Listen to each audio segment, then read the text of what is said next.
también soy fanático de las Chivas de Guadalajara. Y llegué aquí a las malas noticias de que Marco Fabián ahora va a ser participante del equipo de Cruz Azul. Y bueno, con todo respeto mucho a Marco Fabián, pero yo siempre seré Chiva de corazón. Pero bueno, más bien vine aquí para felicitarlos a cada uno de ustedes, a los jóvenes. I want to say congratulations to every single one of you, the players.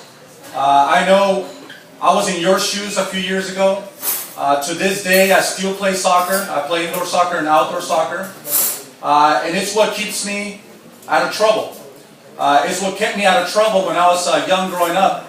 I went to Rancho High School, and I graduated back in 1998.